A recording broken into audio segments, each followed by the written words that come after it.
خالو سے نکاح کرنا جائز ہے؟ کیا ایک عورت اپنے خالو سے نکاح کر سکتی ہے جبکہ اس کی خالہ انتقال کر گئی ہو؟ وسیم صاحب انڈیا سے۔ خالو ہو گئے، اسی طرح چچی، ممانی، پھپھا، یہ سب نامحرم رشتے ہیں۔ تو پھپھو کے انتقال کے بعد پھپھا سے نکاح جائز ہے، خالہ کے انتقال کے بعد خالو سے نکاح جائز ہے، چچا کے انتقال کے بعد چچی سے نکاح جائز ہے، ماموں کے انتقال کے بعد ممانی سے نکاح جائز ہے۔ اچھا، تو جائز ہے، لیکن اس میں دو چیزیں ضروری ہیں۔ پہلی بات تو یہ ہے کہ پہلی بات تو یہ ہے کہ دو محرم رشتوں کو جو ہے نا ایک ہی وقت میں جمع نہیں کر سکتے۔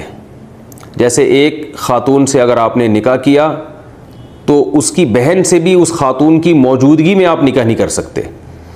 ایک خاتون سے آپ نے نکاح کیا، اس خاتون کی خالہ سے بھی اسی وقت میں آپ نکاح نہیں کر سکتے، یعنی خالہ اور بھانجی کو آپ نکاح میں جمع نہیں کر سکتے۔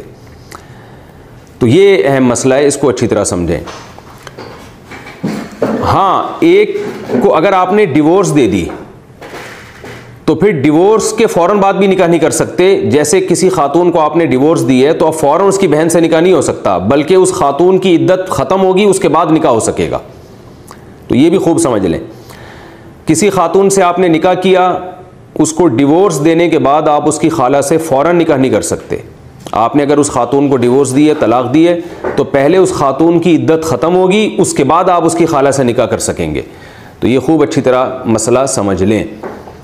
آپ نے اپنی وائف کی بھانجی سے نکاح کرنا ہے تو وائف کو ڈیورس دینے کے بعد فوراً اس کی بھانجی سے نکاح نہیں کر سکتے آپ، بلکہ وائف کی عدت ختم ہوگی، اس کے بعد آپ اس کی بھانجی یا بھتیجی سے نکاح کر سکیں گے۔ تو یہ خوب سمجھ لیں۔ ہاں، موت کی صورت میں فوراً نکاح جائز ہے۔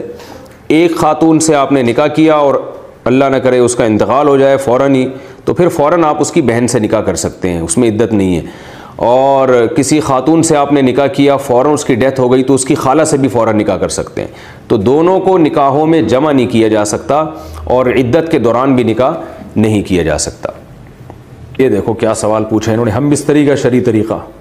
محمد رفیع صاحب پوچھ رہے ہیں، میں بتا نہیں رہا کہاں سے ہیں تاکہ ایسا نہ ہو ان کے گھر والے جان لیں۔ میری عنقریب شادی ہونے والی ہے، مجھے زوجہ سے قربت کا سنت طریقہ بتا دیں۔ یہ سوال حیا کے خلاف ہے اور میں حیا کے خلاف سوالات نہ پڑھتا ہوں نہ اس کے جواب دیتا ہوں، لیکن چونکہ یہ سوال بہت زیادہ لوگ پوچھتے ہیں تو میں نے ہمت کر کے آج یہ پڑھ لیا ہے، اور اس میں لوگ غلط گائیڈ بھی کر رہے ہیں، تو اس لیے میں اس کا جواب دے رہا ہوں کہ اسلام میں کوئی خاص طریقہ نہیں ہے اس کا۔ اس پہ فالتو کتابیں لوگوں نے لکھی ہوئی ہیں، پتہ نہیں کیا کیا، وہ ایسے ہی لوگوں کی آ رہا ہے۔ تو یہ چیز نیچرل ہے۔ جیسے کوئی پوچھے کھانا کھانے کا طریقہ کیا ہے، تو بھائی منہ میں نوالا ڈال کے چباؤ، نگل لو، خود بخود فطرت سکھاتی ہے انسان کو۔ تو ایسی زوجہ کے قریب فطرت خود سکھا دیتی ہے۔ ہاں، شریعت نے جس طریقے کو حرام قرار دیا ہے وہ سب کو معلوم ہے کہ جو ہے وہ اللہ تعالیٰ نے جو بدکار لوگ جس طرح سے کرتے ہیں، جو لڑکوں سے بدفعلی کرنے والے لوگ ہیں، وہ طریقہ حرام ہے۔ تو باقی اللہ تعالیٰ نے میاں بیوی کا معاملہ رکھا ہے، ایک دوسرے کا لباس ہے، تو کمرے کی باتیں ہیں وہ جیسے چاہیں مناسب سمجھیں، وہ ان کا اپنا ذاتی عمل ہے، اس کا کوئی خاص طریقہ نہیں ہے، اور یہ نیچر انسان کو خود سکھاتی ہے۔ نہ یہ طریقے نہ کسی سے سیکھنے کی ضرورت ہے۔ بعض لوگ تو حد درجے کی بے شرمی کرتے ہیں، وہ شادی سے پہلے جو ہے وہ فحش فلمیں دیکھتے ہیں تاکہ ہمیں طریقہ آ جائے۔ یہ انتہائی درجے کی بےہودگی ہے، انتہائی درجے کی ایک لعنتی عمل ہے یہ۔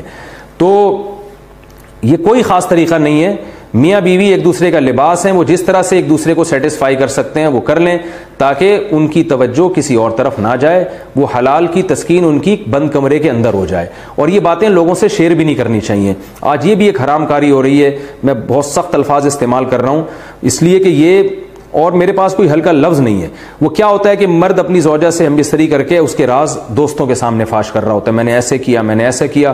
لڑکیاں بتا رہی ہوتی ہیں اپنی فرینڈز کو کہ میرے شوہر نے میرے ساتھ ایسے کیا۔ یہ بہت لعنتی عمل ہے۔ آپ صلی اللہ علیہ وسلم نے فرمایا جو عورت اپنے شوہر کے راز یا شوہر بیوی کے راز فاش کرتا ہے اس پر لعنت ہے، حدیث کا مفہوم ہے یہ۔ تو یہ بند کمرے کی میاں بیوی کی باتیں، جس طرح سے وہ ایک دوسرے کو سیٹسفائی کر سکتے ہیں وہ کریں، ایک دوسرے کے لیے وہ حلال ہیں۔ اور بس وہ طریقہ جو لڑکوں سے بدفعلی والا طریقہ ہے وہ طریقہ اسلام میں حرام ہے۔